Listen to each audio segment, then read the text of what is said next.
Hola, mis estudiantes. I'm going to explain a few things about Project 1 so that you know exactly how it's going to be graded. And this way everybody's going to do really well. Again, you're looking at the opening page of your Spanish class, and I'll take you to the assignment page first, where you'll look at the project number 1.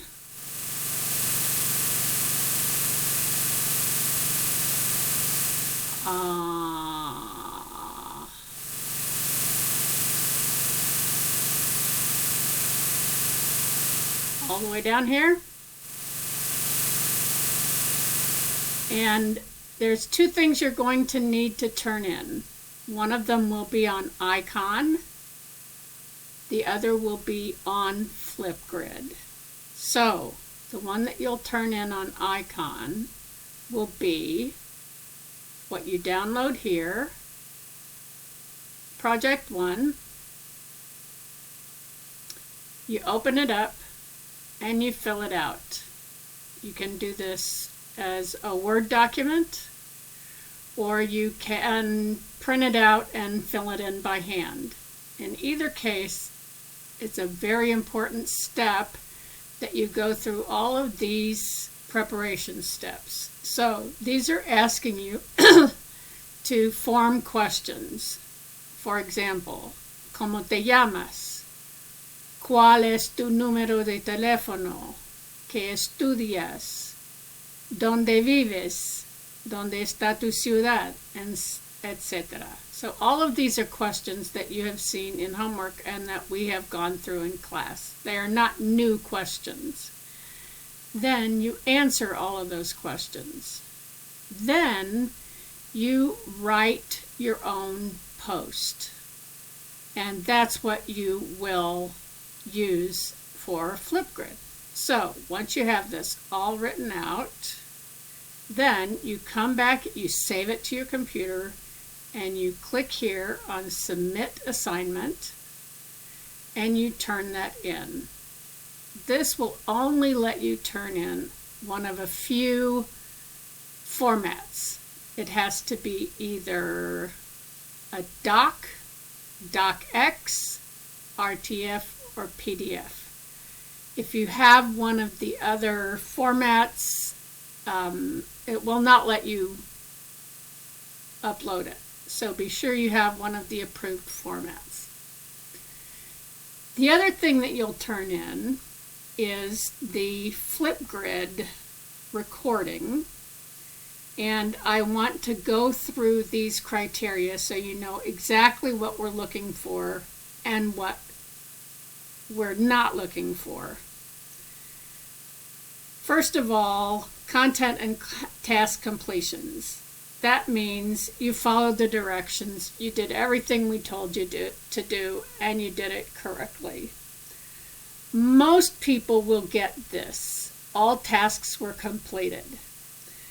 Exceeds expectations means you went beyond what we asked of you. Now let me show you what that does not mean.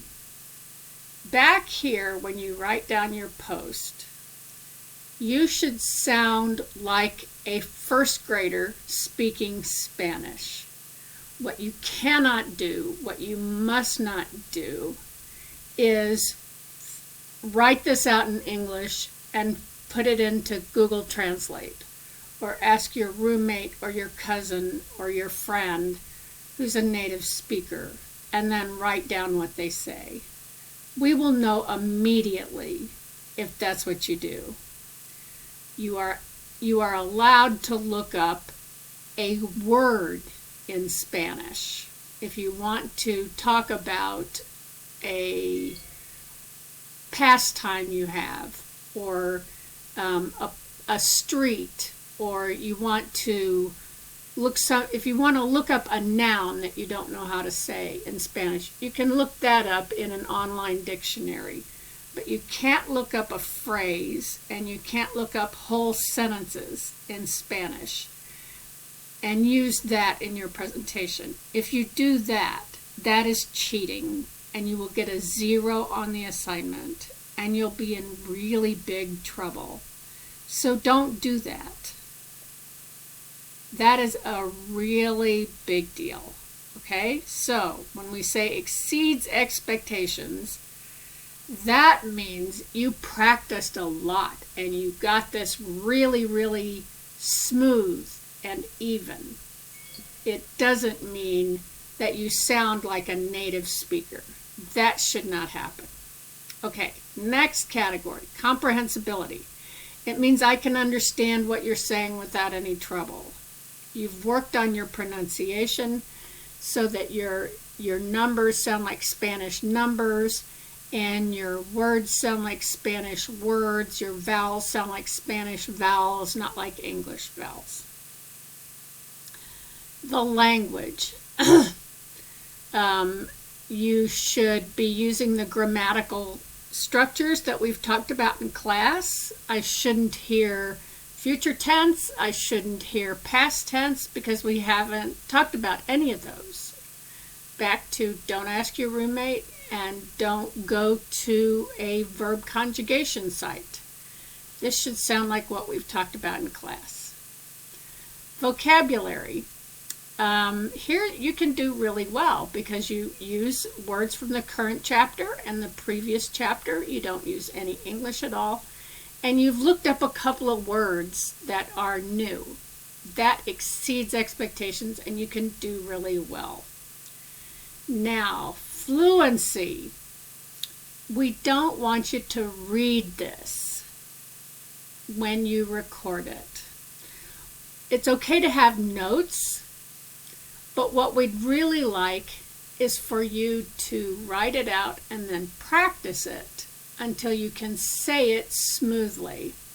It's okay if there are a few pauses. You should sound conversational. But the way you get really good at Spanish is that you practice something over and over until you can sound really natural. These last two categories are, it says 0% of the grade, but they are categories where we take off if there's something really wrong. If it's way too short or way too long, we'll take off points, like 10 or 15 points, a lot of points. And if you do something, if the audio quality is really bad so that we can't hear you well enough to understand you, we'll take off a lot of points because you didn't follow directions. The directions are, be sure that your recording is good enough for us to understand you very clearly. That means after you upload it to Flipgrid, listen to your recording and make sure it's easy to understand. So that's how to do the project. That's what to be careful about. Remember that the deadline for both the written part to upload and the Flipgrid recording is Monday, October the 5th at 5 p.m. And after that, you'll be responsible for responding to 2 of your classmates' videos by Friday, October the 9th at 5 p.m. Be sure to ask me if you have any questions. Hasta pronto!